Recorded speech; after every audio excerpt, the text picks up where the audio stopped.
Hi,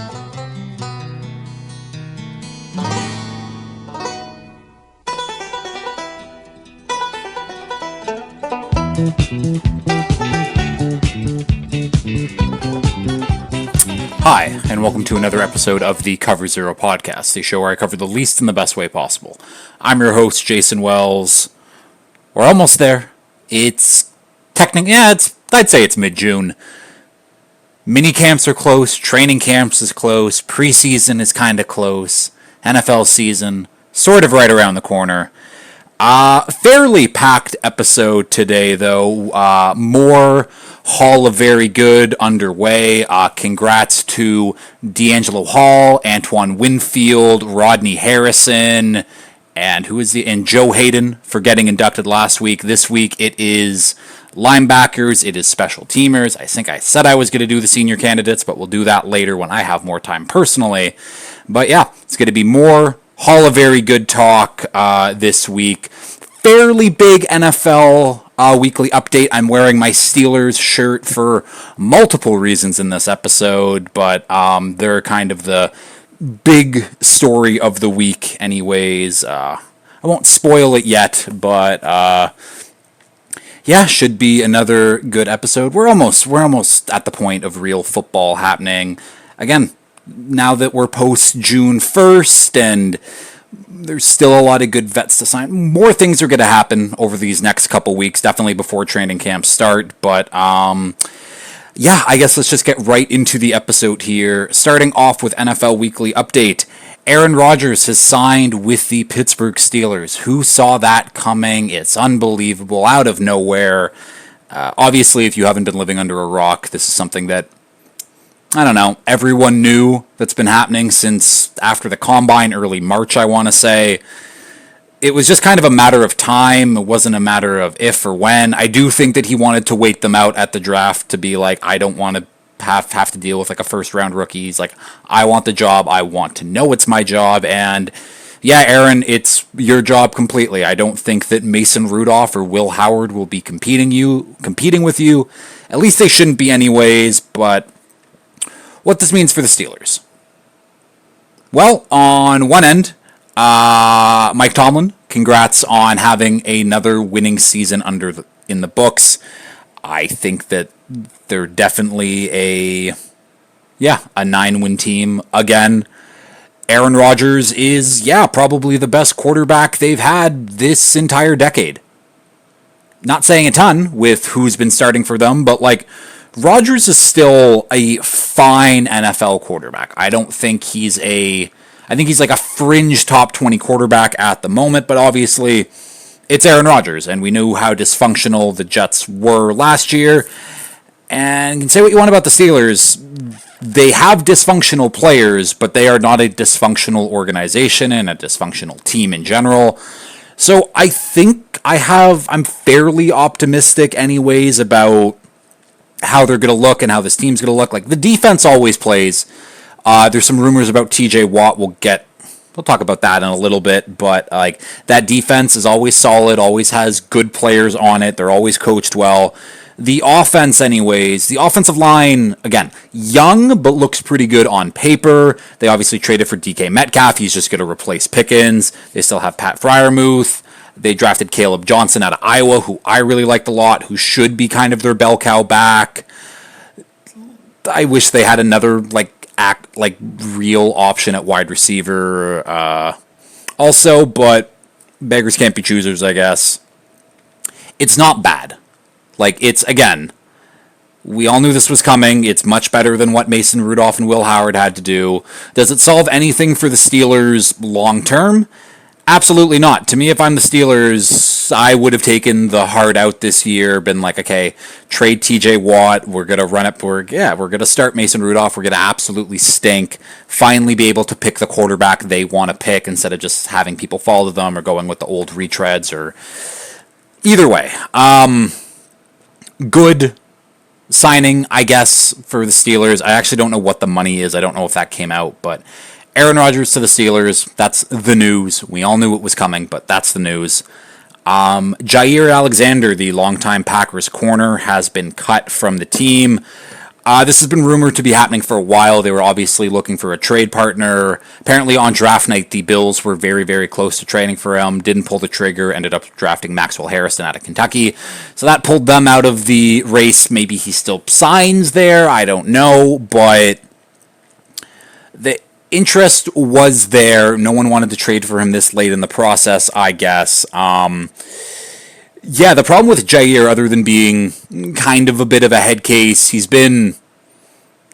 Yeah, I think calling him a head case is warranted. He's done some weird off-field, on-field shit where he just kind of seems annoying to be around. That might be unfair. That's just my opinion. It is what it is. But he just hasn't played football over the past 4 seasons. I think he's played 7 or less games for the past 4 years. That might be right. Maybe I should look it up, but I'm not going to look it up. But when he does play, he's still a very good corner. Like, the way that his career was going, it was like, maybe he's Hall of Famer, but, like, he's definitely plateaued, where a few years ago I could say, top 3 corner in the league. Now I don't know if he's top 10. Like, that might be actually, I don't know. No, I think I can safely, he's not a top 10 corner based off his unavailability on the field, based off, again, kind of like the off-field, the weird antics, to just him kind of being a weird dude in general, I guess. I don't know. Still a good player, but it's the risk versus reward type thing, being like, okay, well, do we sign him knowing that he might not play a full season for us? I have no idea. I see a lot of Dolphins fans being like, once we trade Jalen Ramsey, we should bring in Jair Alexander. Absolutely not. That seems like a terrible idea for many, many reasons. I also don't know if the Dolphins are going to be able to find a trade partner for Jalen Ramsey. I mean, Jalen Ramsey is still the better player than Jair at this point, in my opinion. Still has a lot left in the tank. Not as much off-field or injury stuff to really worry about. So I think that we will be able to find a trade partner, but this is also I think there's a reason why a lot of these corners haven't been signed yet, because there's still a lot of good vet corners in free agency. I mean, now we talk about Jair Alexander, Asante Samuel Jr., Rasul Douglas, Stephon Gilmore. Jalen Ramsey is available, but I think that Jalen Ramsey is the domino that is waiting to fall, so all of these other signings can happen, because I would like to think that there's a bunch of teams in on Jalen Ramsey at the moment, but I don't know. I don't know what that package would look like to get him. I still think he's a very good player, but I think once Ramsey gets traded, Jair will get signed, and then all these other corners will dissipate somewhere else. Hopefully Miami gets one of them. But, yeah, and just on the Packers side of things, their corner room is now absolutely terrible. I don't think that's me really sugarcoating it either. Let me just pull up their depth chart. That is actually something that I'll look up here. But I know that Nate Hobbs is their best corner. He's a slot corner. He came over from the Raiders in free agency in the offseason. And he's fine. He's pretty good. But if that's your best corner, that's terrible. No offense to Nate Hobbs, it's not his fault, but he's a solid player. You have Keyshawn Nixon, who's one of their other starting corners, who he's more of a return man special teamer. He's fine, but again, that's not great. You have Micah Robinson, who they drafted in the 7th. Sure, you have Carrington Valentine, who they drafted in the 7th in 2023, I guess. Who was the guy? Oh, that is one thing that I found out that they were doing during their OTAs this week is wide receiver Bo Melton, who they drafted. Where's Bo Melton? Bo Melton.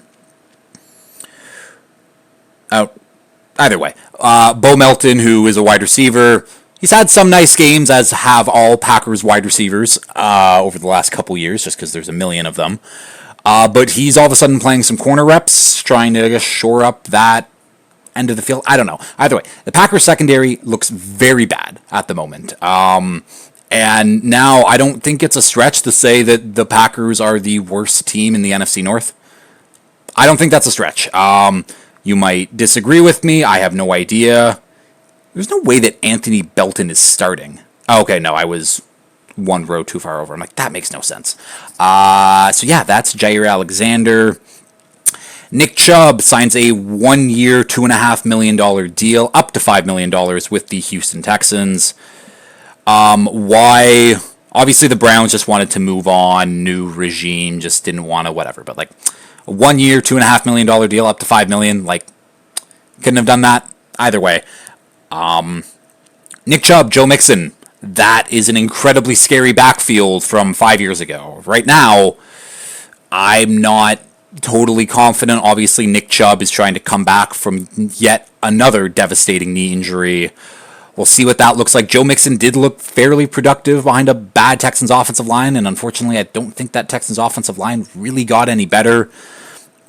But it's a nice 1-2 punch, and it's a nice running back duo in June where you can just talk about, oh, Joe Mixon, Nick Chubb, they're going to be unbelievable. But then in September, week 1, once the games start being played, I don't have a lot of confidence in that backfield. Now, again, this is just me not believing in Nick Chubb, thinking that he can come back from like 2 devastating knee injuries. But hell, I'm going to talk about a guy in the Hall of Very Good who had 3 ACL tears in 3 straight years, and now he's a nominee for the Hall of Very Good. Find out to see who I'm talking about there. Again, it's a fine signing, it's a fun signing, but I think come September, this won't mean a heck of a lot when it comes to what the Texans are really doing on offense. Rashad Bateman signs a 3-year, $36.75 million contract, 20 of that guaranteed, and Rashad Bateman becomes the first Ravens wide receiver in their history to sign like a 3rd contract with the team. Obviously, there was his rookie deal, there is the rookie extension, and now here we are. And Rashad Bateman, like, he never lived up to the first-round hype, but he's just been a solid receiver for them. And there's been a lot of injuries and stuff like that, but last year it seemed like, it's like, okay, he's having a bit of a breakout year, and hopefully he can build on that again. Obviously, the Ravens like him, getting him at 12 million, whatever, AAV. It's a good price for where wide receivers are going. He's a solid wide receiver 2 or like a very good wide receiver 3, but for them, he is their wide receiver 2. So shout out to Rashad Bateman. Shout out to the Ravens for finally sticking with a receiver all this time. Jermaine Pratt, one of their starting linebackers, has been cut by the Bengals. Another guy who I think demanded a trade in the offseason. Obviously, no one's trading for like an okay linebacker, and that might be rude to call him okay, but he underwhelmed this past year. He had a couple like good years, and obviously the whole Bengals defense underwhelmed in general. But I really noticed it in fantasy football, and you might be like, "What are you talking about?" But yes, I do play in an IDP league. That is my own league, and I had Pratt as one of my linebackers because he's usually just kind of like a box score stuffer. He gets the tackles, and you get points for tackles, obviously, in IDP. And then about halfway through the year, it was just like nothing. And there was times where I'm like, shit, did he get hurt? And like, I'll go check. It's like, no, he played the full game and just somehow didn't have a single tackle. And I don't know how you play linebacker, how you're a starting linebacker in the league, and you go an entire game without recording a single tackle.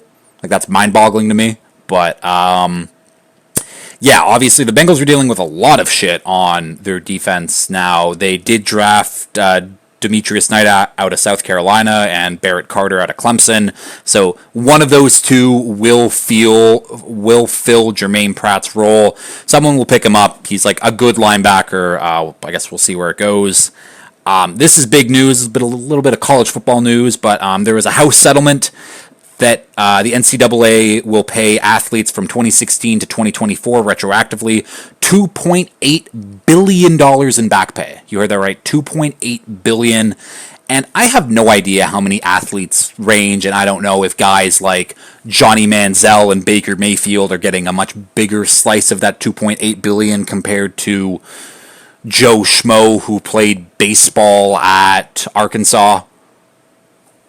I have no idea if this, again, it can't get divided equally because that also seems very unfair, but $2.8 billion in back pay because of NIL, absolutely warranted, absolutely justified. It sucks if you were an athlete a few years before that 2014 cutoff because, like, Obviously, you wish that you were getting in on this pay. Actually, that might be a thing that I can look up. So that's 8 years. It's 9 years. I don't know why I do that, where it's like, oh, it's 2016 to 2024. And I always forget to add a year. I do the same thing when I'm looking up, like, oh, this guy played for X amount of years in the NFL. I always forget to add that extra year. Regardless, I digress. So 2.8 billion. Let's put that in the calculator quickly here. So that's 2.8 billion, and let's divide that by 9 years. So that's 311 million. No. Yeah, 311 million point 1111111, whatever. Where was I going with that?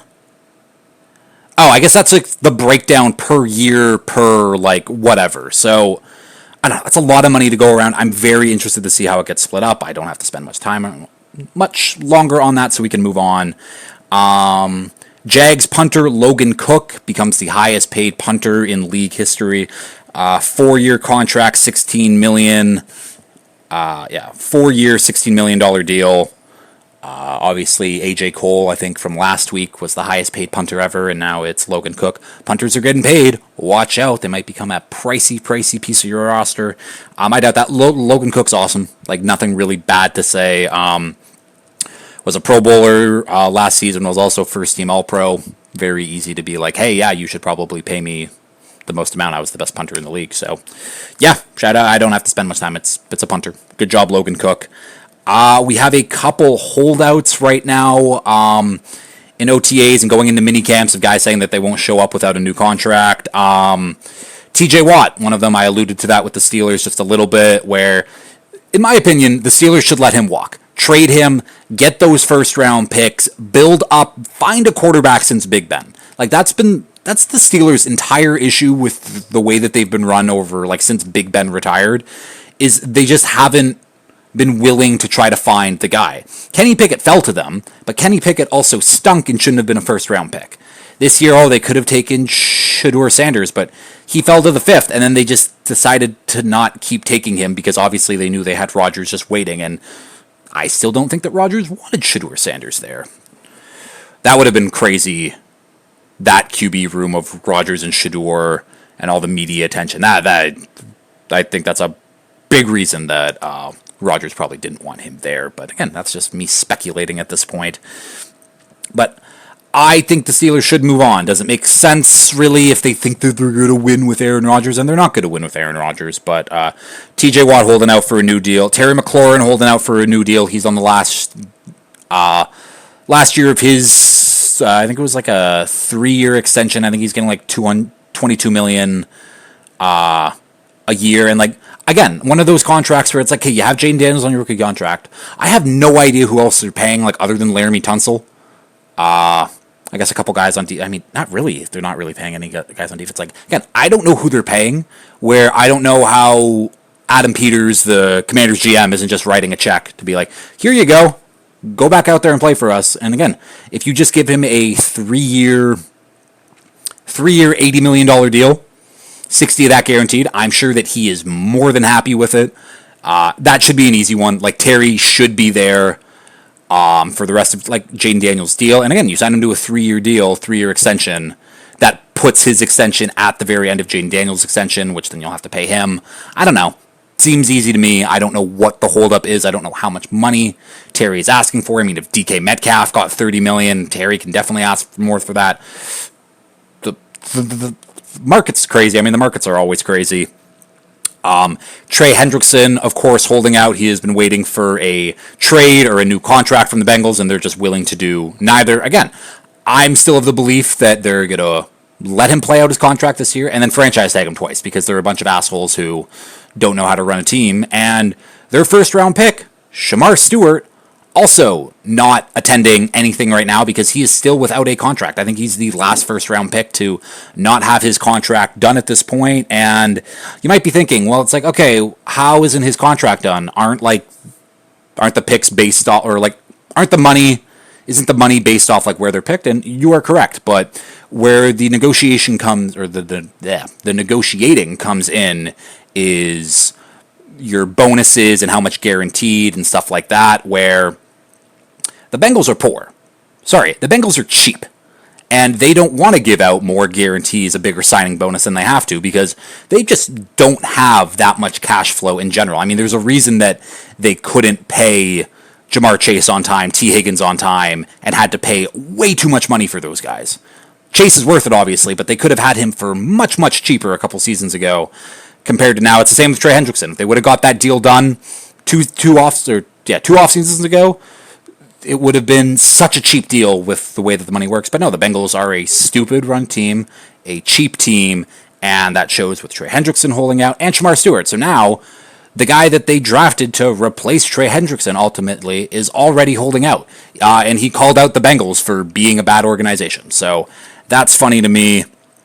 Not a holdout, but someone who will be missing time in camp. Anthony Richardson has a shoulder injury that will hold him out. He won't be in OTAs, won't be at minicamp. He should be back by training camp, but Anthony Richardson is done in Indy. I think that I can confidently say I don't think he's going to come into training camp, light the world on fire. He's going to start week 1. I think it's Daniel Jones' job to lose at this point, and Daniel Jones is somehow the much safer player, even though he also stinks and is turnover prone and just not a good quarterback. But Anthony Richardson just does not complete the ball.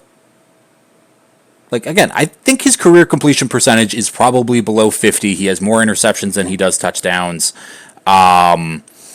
Not a good situation. And we want to talk about teams where, I don't know where Anthony Richardson. It's probably going to be the Steelers, because after Aaron Rodgers retires, leaves next year, whatever he decides to do, the Steelers will need another quarterback. And with them probably getting another 9 wins, because Mike Tomlin doesn't have losing records, Anthony Richardson, come on down. Which, again, I have no idea. It's just, it's lame.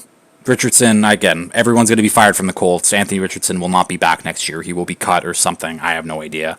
Bud Dupree gets an extension from the Chargers. Don't know how much the extension was for, how many years, but Bud Dupree remains with the Chargers as just kind of like a good solid edge depth piece, I guess, at this point anyways. Another edge depth piece that got signed. Dennis Gardeck signs with the Jags. Probably have no idea who Dennis Gardeck is. He spent most of his career with the Cardinals so far, and weirdly was probably been their best edge rusher over the last couple years, which, again, not a lot to really write home about it, because the Cardinals' defense has been bad these last couple years. But, again, it's a good depth piece for the Jags to have. And then finally, last note here before I have to let Lucy out onto the balcony because she's sitting there so nicely. Wide receiver Chris Connolly retires from the league. You probably don't even know the name Chris Connolly, but the only reason I'm really bringing up is because he was a draft crush of mine. He was coming out of Georgia.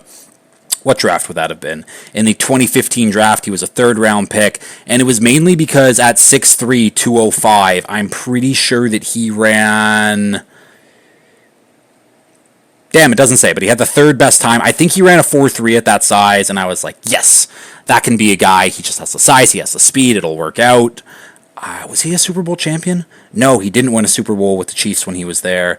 Either way, got drafted by the Chiefs, went to the Jags, Texans, back to the Chiefs, Titans, Niners, ended up with 221 catches and almost 3,000 yards and 15 receiving TDs. Again, when you play for a decade in the NFL, that's great. You love that. But that does it for NFL Weekly Update. Let's get into the Hall of Very Good with the linebackers and special teamers. Okay, Hall of Very Good time. Now, do I want to start off with the special teamers, just get those guys out of the way? No, I'll finish with the special teamers just because that's the order that I have it in. So, we got the linebackers to start off with here. And at linebackers, so we got Lance Briggs, Thomas Davis, Joey Porter, Takeo Spikes, Lawrence Timmons, Keith Brooking, and Donta Hightower. So we'll start off with Lance Briggs, a 2-time nominee now for the Hall of Very Good. Was a 3rd-round pick by the Bears in 2003, where he spent his entire career. that's just impressive in spells. Spending your entire career with one team, I'm sure a lot of guys would love to do that. It's a tough thing to do.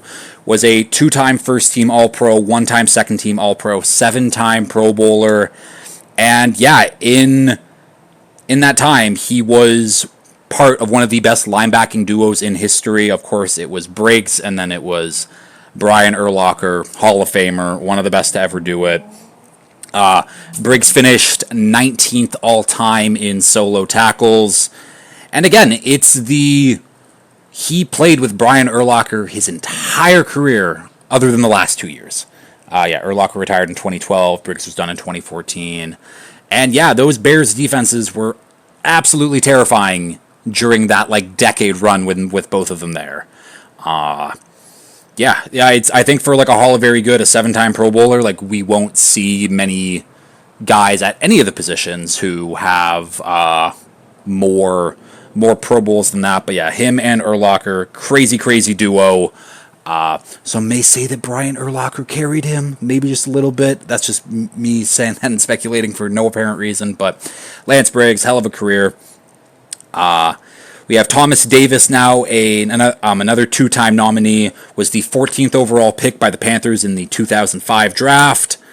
And it started off a little slow for Thomas Davis. Obviously, so drafted in 2005, played pretty good off his rookie season. Then all of a sudden 2009 happens, tears his ACL November 2009.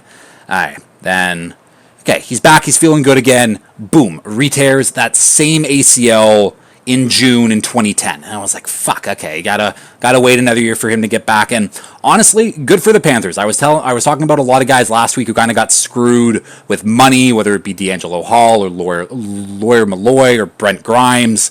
But the Panthers actually did the right thing here, where they gave him a 5-year extension in July 2011, where he hasn't played football in a year and a half at this point. He's retorn the same ACL twice in back-to-back years, and they gave him a contract extension regardless. It's we believe in you. We want you to come back. That's awesome. And what happens again? He tears that same ACL again for a third time in 3 years in September 2011. And I think a lot of people would be like, that's it. He's done. He's cooked. And no, he ended up being the best version of himself, going on to be a 3-time Pro Bowler, Walter Payton Man of the Year, and a first-team All-Pro in 2015. And he also formed a great linebacking tandem with him and Luke Kuechly.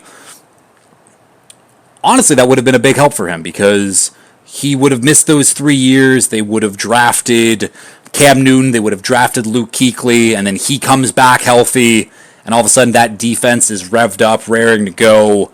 What I really remember Thomas Davis for is that Super Bowl 50, 2015, them going against the Broncos, and he broke his arm earlier in the playoffs, but he's like, no, of course I'm going to be playing, and he had the big, massive cast on his arm, and he was still it was just basically a club. It was a weapon for him to use out there, but obviously playing in the Super Bowl with a broken arm as a linebacker is insane. I'm going to close the door because that wind tunnel is going to be bugging me, and it might be bugging you.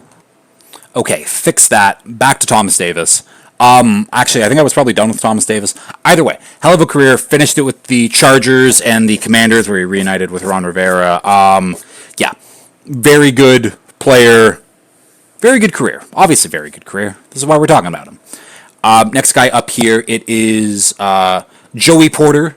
Yes, that Joey Porter, not Joey Porter Jr., his dad, obviously. And I think that's something that, I'm obviously not really finding out, but, a lot of guys who I've talked about and will continue to talk about have sons in the league now at this point who are better than them, maybe. Pat Surtain II is obviously better than his dad. I'd say that Antoine Winfield is better than his dad. I wouldn't say that Joey Porter Jr. is better than his dad yet, but time will tell anyways. Either way, was a third-round pick by the Steelers in 1999. Yeah, 13-year career for the Steelers, and he went over the Dolphins, finished with the Cardinals, two-time first-team All-Pro, two-time second-team All-Pro, four-time Pro Bowler, made the 2000s All-Decade team, which is a very significant feat. Like, that's nothing to shake your head at. And a Super Bowl champion, obviously, with the Steelers when they beat the Cardinals. Joey Porter is a weird one, and I'm sure I talked about this last year when I talked about him, but he was a bit of a tweener when there weren't really these tweener linebackers that we talk about, like with Andrew Van Ginkel and Kyle Van Noy. I guess you can say that Joey Porter Jr. might have been the first one, but like he was a linebacker, but he also played a lot of edge, and he switched to edge sometimes full time, and then went back to linebacker. Either way, very good career, obviously. He had 17 and a half sacks in the 2008 season with Miami. That was second only to DeMarcus Ware, who had 20 that year. Again, like that's just insane for a guy who I think his career high before that was like 10 to all of a sudden jump up to 17 and a half. I'm sure he got drug tested a lot that year to be like, what the hell's going on, Joey? Huge shit talker, obviously a big piece of those Steelers defenses. Part of the reason why I'm wearing my Steelers shirt today. I honestly forgot about the Rodgers news in the NFL Weekly Update. Like, I was wearing this specifically for Joey Porter Jr. and also for his teammate, Lawrence Timmons, a first-time nominee. Was the 15th overall pick in 2007 by the Steelers, and he didn't start a single game his rookie year, and that's probably crazy, the 15th overall pick not starting in a single game. He played in all 16 games, coming in as a rotational guy, special teams guy, but the reason he had to sit was because there was a long list of very good Steelers linebackers that he had to wait behind. Guys, where's that list? Guys like James Harrison, guys like Lamar Woodley, guys like Joey Porter, James Ferrier, and then also a dude named Larry Foote, who I've heard the name, but like James Harrison, Hall of Very Good. James Ferrier, I think, is in Hall of Very Good, or he'll be a nominee next year. Lamar Woodley also might, actually probably not, but yeah, had to wait, had to sit it out just a little bit to take his turn. Obviously a part of that Super Bowl winning team with that Super Bowl winning team against the Cardinals, just like Joey Porter was. One-time Pro Bowler, one-time second-team All-Pro, 11-year career, ended it with the Dolphins in 2017. Very, very solid career. Again, lots of, like Big Ben, or probably not Big Ben, but like, yeah, the 03 to like 2015 Steelers, like there's so many guys on that defense who probably took away a lot of shine from each other too at some point, but lots of guys that we can talk about here, but Lawrence Timmons, Joey Porter, two of the best on that team at that time. Next guy up here, we have Takeo Spikes, another two-time nominee, the 13th overall pick by the Bengals in 98.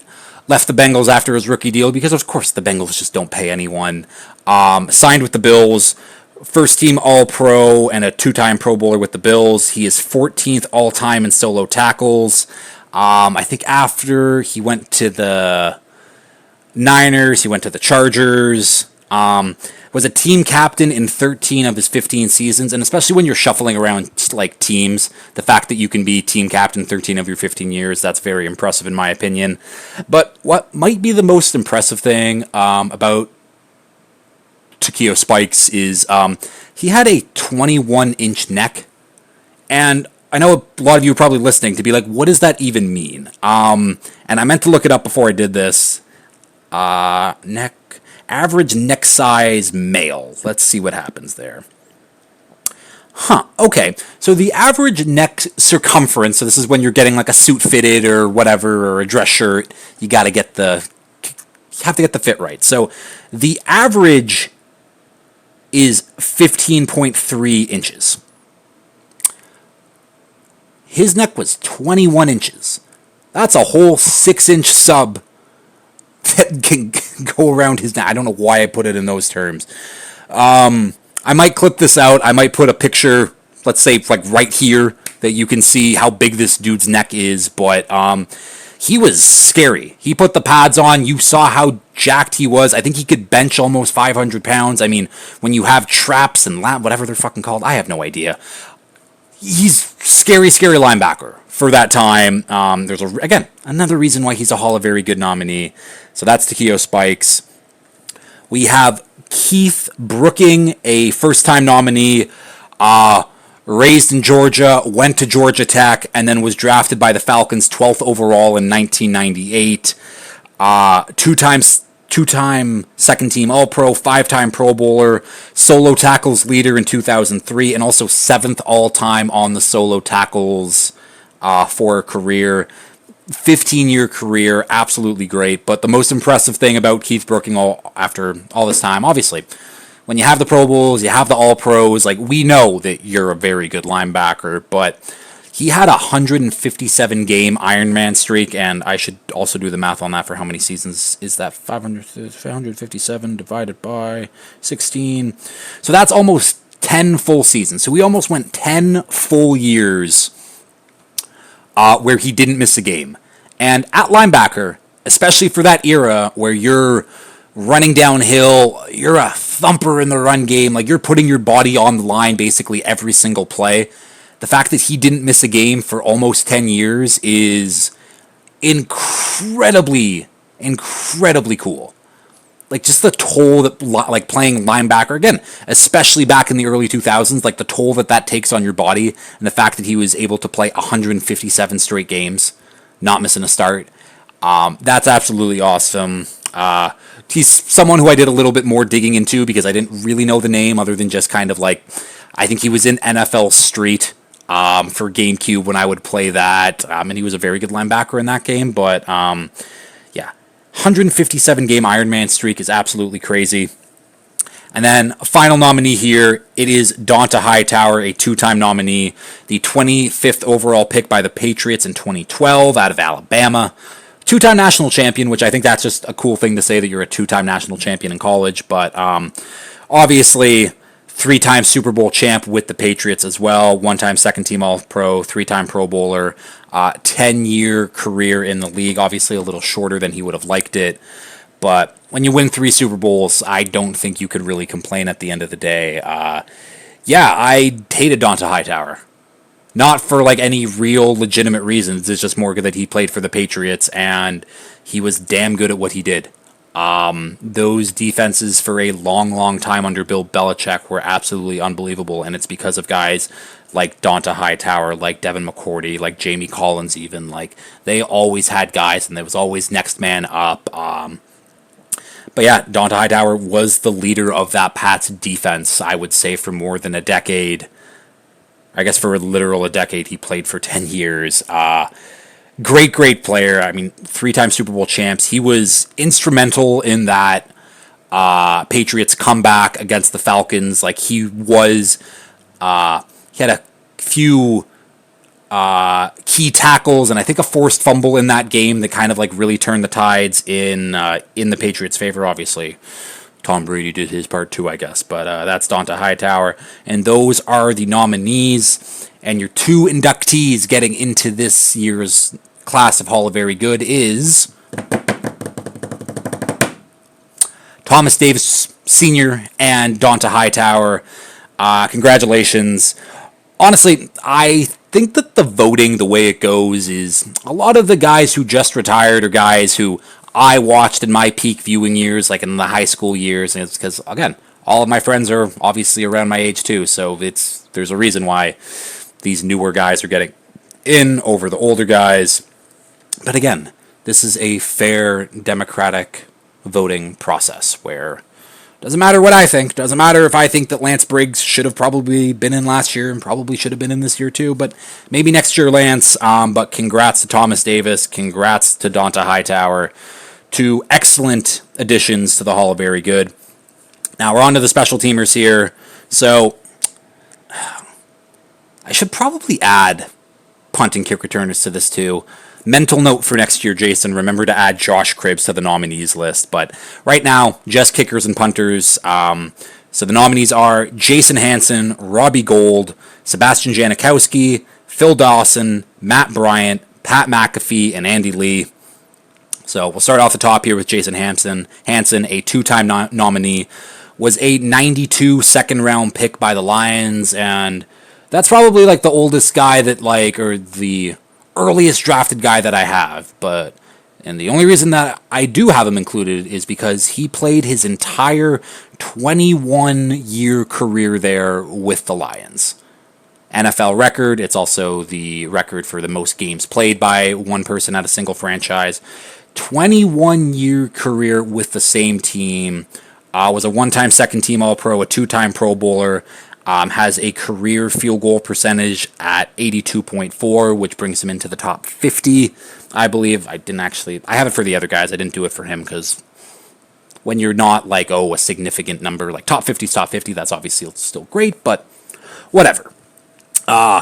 Honestly, like my real memory of Jason Hanson, and it's not anything that actually has to do with football. It's me playing Madden at my friend Brian's house. I think it was at Brian's house anyways. And I remember we were doing a fantasy draft or something like that. And I remember seeing Jason Hanson. I think this might have been Madden 2012 or 2011. I have no idea. Where I remember looking at him and being like, wow, he's at year 20 in the league. And he was only like 39 at that point or something like that, or I forget what it was, but where like I could look at him and be like, he has spent half of his life playing in the NFL. And just how cool that is that, again, he's like at that point, half of his life was spent as a Detroit Lion, where I'm sure he would have much rather, actually no, Detroit's a good organization. They weren't a good team or a well-run organization, but I think that they treat their players well. I think that the Fords are good owners anyways, but yeah, being able to say that at one point I've spent half my life in the NFL, that's a crazy thing to me. That's Jason Hanson. Robbie Gould, a first-time nominee, a UDFA in 2005. Started off with the Patriots practice squads and the Ravens practice squads, and then finally landed with the Bears, and that's where he spent 11 years. First team All-Pro once, Pro Bowler in 2006. And then the Bears let him walk. There was, again, penny pinching. Oh, we don't want to give Robbie Gould an extension. He then played 1 year for the Giants and then finishes his career with the Niners for 6 more years. And honestly, I think the most impressive thing about Robbie Gould, and Cameron always has this like weird infatuation with Robbie Gould, and I think it's probably because they drafted a kicker. What's that kicker's name? Jake? Either way, he stinks. Cameron hates him. I think he got cut from the team anyways. But yeah, I always I never really got it. It's like why like Robbie Gould's obviously like a really good kicker, but like what's the he never missed a field goal or an extra point in his entire playoff career. And that's just like, he didn't like, because you think about those Bears teams when that would have been Jay Cutler, and again, that Bears defense with Lance Briggs, with Brian Urlacher, with Peanut Tillman, like, those were some good fucking teams. And so, they made a Super Bowl. He would have been on that, yeah. Like, he would have been on that Super Bowl team. Like, they went on runs in the playoffs, and then obviously, his later years with the Niners, they went on some runs, obviously, as well. And the fact that he never missed a field goal or an extra point in the playoffs, that's absolutely incredible. Like that is an incredible stat to have, an incredible pat on the back for Robbie Gould there. He made 86.46% of his kicks. That is good for 9th all time on the list. Yeah, Robbie Gould, absolutely crazy. Sebastian Janikowski, a 2-time nominee, was drafted 17th overall by the Raiders in 2000. Yes, you heard that right. That's not 177th overall. That's not 7th round. No, that's 17th overall. I think I can say this definitively. He will be the last kicker taken in the first round ever. Like, I think that I will cut off my left hand if someone else drafts a kicker in the first round. That's a bad bet to make, and there's no either way. Doesn't matter. Yeah, because the last kicker because again, when doing research, it'd be like, what kickers were taken in the first round? Apparently there was 4 all time, so he's obviously the most recent one in 2000, and then there was a guy in 1979, a guy in 1978, and a guy in 1966. So, shout out to Al Davis for just being a crazy old man who just no, I'm going after my fucking kicker, and it's exactly what he did, and Janikowski lived up to the hype. He was an eccentric kicker anyways, and you might be, what the fuck does that mean? Means he was a bit of a drunk, bit of a party animal. Apparently, cops found him with roofies at one point. Nothing ever happened with that. He got a DUI while he was at college in Florida State, but who doesn't get DUIs while they're at Florida State? That's a bad joke. Whatever. Tied the record for the longest field goal at the time, 63 yards. Now it's the fourth longest kick in NFL history. He attempted a 76-yarder in a game. That was something that I found out when I was doing a little bit of research today. But Raiders coach, at the time coach, was Lane Kiffin, who I think he definitely knew that he was on his way out and knew that Janikowski does have the leg to make it from there. But obviously it was well short. People questioned it after the game to be like, why would you do it? And he's like, well, it was rather punt the ball or let him try a field goal, which, again, that's more entertaining. Shout out to Lane Kiffin. Shout out to Lane Kiffin for still being involved in high-level football after. I mean, he's been up and down and up and down and up and down his coaching life, but I think he's found a good home at Ole Miss. But it's not about Lane Kiffin. It's about Sebastian Janikowski. Also kicked a 50-yarder drunk, according to Coach John Gruden. So Gruden, now a Barstool employee, was telling a bunch of them that they had an away game in New Orleans.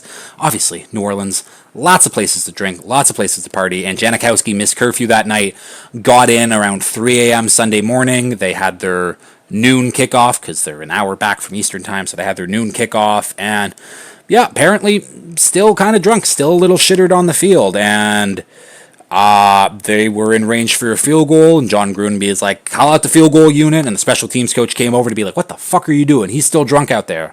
But what did Janikowski do? He goes out, and he absolutely nails it right down the middle. So yeah, that's Sebastian Janikowski. Next guy up here, it is Phil Dawson, another two-time nominee. Was a 98 UDFA. Was on the Raiders and Patriots practice squads before finally landing with the Browns in 99, where he played for 13 seasons. So, yeah, he just didn't play his entire, first year. He was on practice squads, whatever, and then, went back to another camp, and then I was like, okay, you're our guy, and yeah, he played 13 seasons for the Browns, was a two-time second-team All-Pro, a one-time Pro Bowler. Finished his career 4 years with the Niners before finishing his final 2 years with Arizona. An 83.8 field goal percentage, and I will look that up because that's high enough for me to look up. Let's see if I can get back far enough to where I had. I should be able to here. Not yards per punt. I don't care about that. Field goal percentage, go. Where does Phil Dawson rank all time? What did I say? 83. He's 33rd. Okay, I didn't have to. That was irrelevant. Yeah, Phil Dawson, very good kicker. Sucks he had to do it for the Browns all those years. Next kicker we have here is Matt Bryant.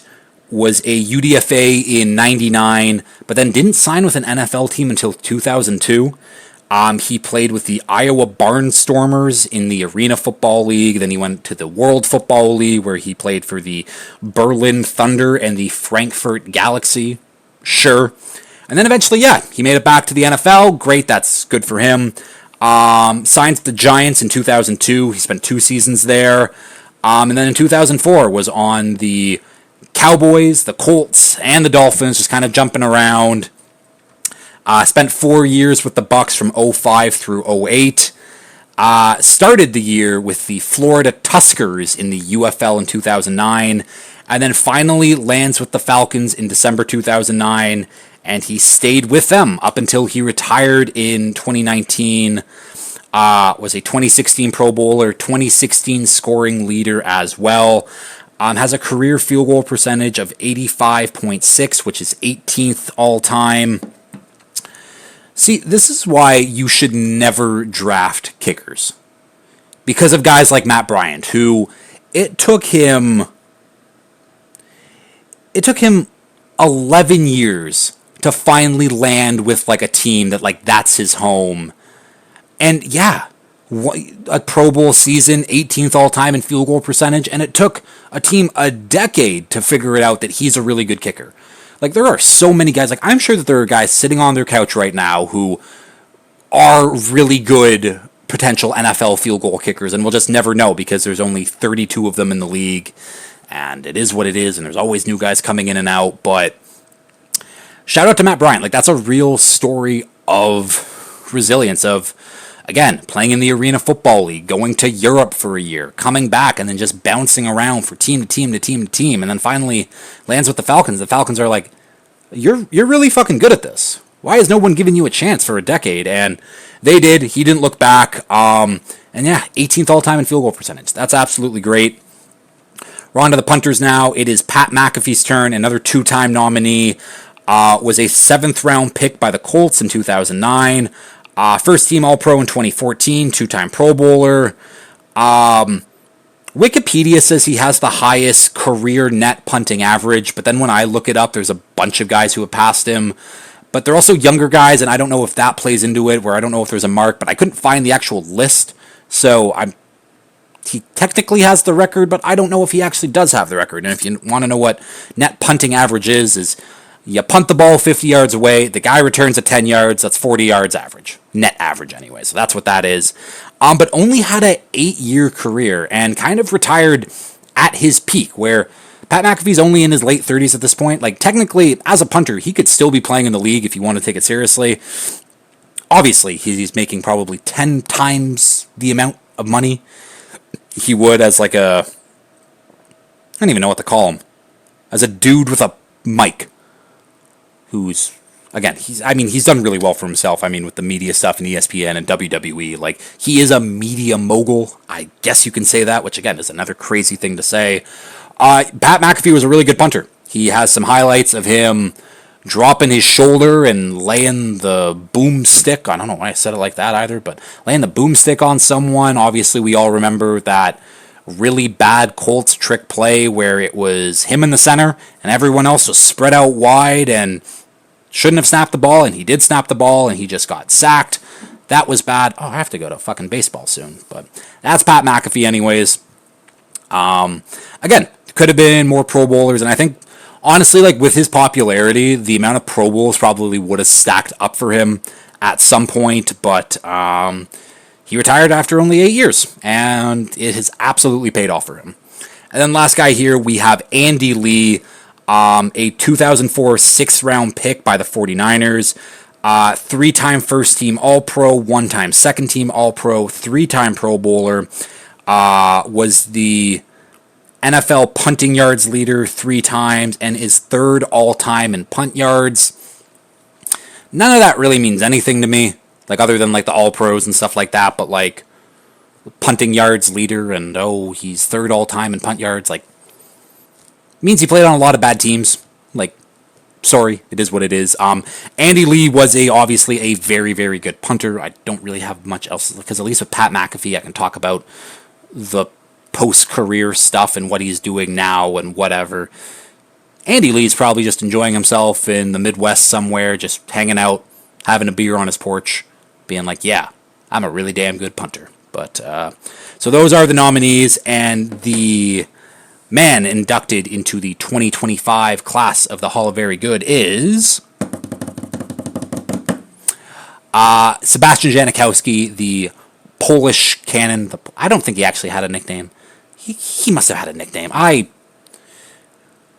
That's actually going to bug me. Doesn't he's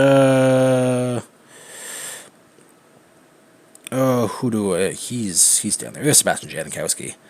Does he have a nickname? Seabass. That's lame. I think he has a Sebastian Janikowski nickname. Well, apparently it's just Seabass, and that's a lot less fun than the Polish leg cannon. It's really not. So yeah, congrats to Thomas Davis, congrats to Donta Hightower, congrats to Sebastian Janikowski on making it into the Hall of Very Good. Next week, what do I have up? Because I actually forget what I have up. Where's my schedule here? There's my schedule. Next week, it is edge and interior defensive lineman. Maybe I'll do the senior candidates. I think I might just be saving that till the very, very end, but I digress. Another good episode. Hopefully we have some more signings anyways with some of these older vet guys who are just hanging around in free agency waiting for things to happen. But I got to go to softball where hopefully we'll actually win a game this time, and hopefully people are there early so they can stretch and actually hydrate. And when I say hydrate, I mean actually drink water and not just chug beers or twisted teas or whatever Tyler decides to bring. But yeah, that'll do it. Until next week, as always, if you have liked this, please like, share, retweet, subscribe, tell your friends, all that fun stuff. And until next time, peace.